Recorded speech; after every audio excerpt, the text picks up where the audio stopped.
गो मिठाई खैनी है निशा दीदी के घर है। आई ज्यादा टाइम नहीं खेले के बहुत कलाकार छोट भैया आर्यन कहतन अरमान बाबू है और अदिति जी भी हैं, पुनंदा प्रिया दीदी हैं, नीलम जी भी हैं। बाकी हमने की यहाँ जौन देवी गीत गावल जला पारंपरिक में बस छोटा सा एक पारंपरिक गायब हम ओकरा बाद बाकी कलाकार लोग बालो।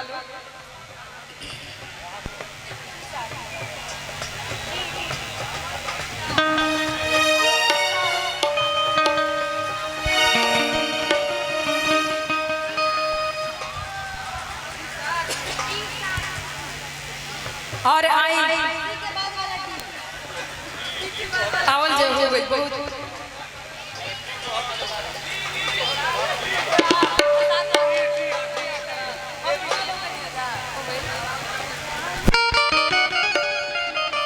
खूब सुंदर एक पारंपरिक गीत जो कि हमार मम्मी के बतावल और हम स्टार्टिंग का कपारे हाथ मत रखे मुकेश जी तेरा जतनिया खूब सुंदर एक मम्मी हमार पारंपरिक गीत देवी गीत ही बतैले रही।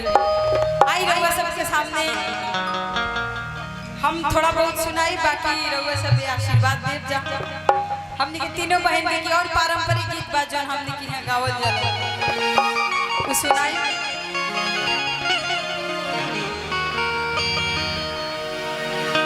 कि फर गईले निमिया ओलर गईले डढ़िया सिनाई कि फर गईले निमिया ओलर गईले डढ़िया सिनाई मैया रानी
कहा तारी पूजा कमेटी की तरफ से बहुत बहुत आशीर्वाद प्यार। आई अपने तालगती पिया से लगवैती बालकवा, अपने तालगती पिया से लगवैती बालकवा, अपने तालगती पिया से लगवैती बालकवा। गोलू जी की तरफ से समझ में आता ऊँट के मुंह में जीरा। हमने के गोलू जी की तरफ से 100 रुपया के आशीर्वाद। ना ना कि अपने तालगती पिया से लगवैती बालकवा,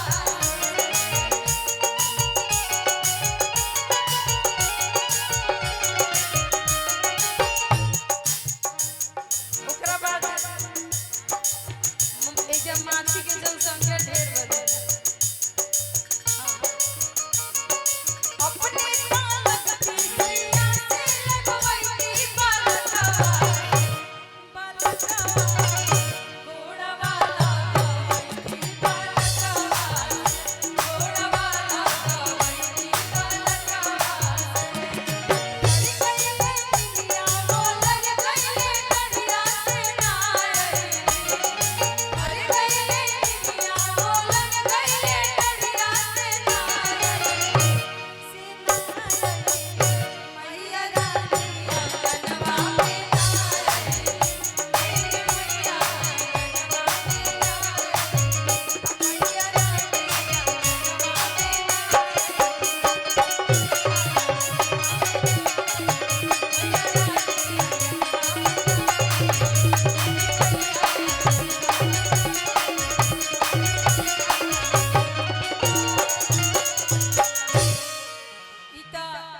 माता रानी के दरबार में हाजिरी लगा गया, लेकिन जन हम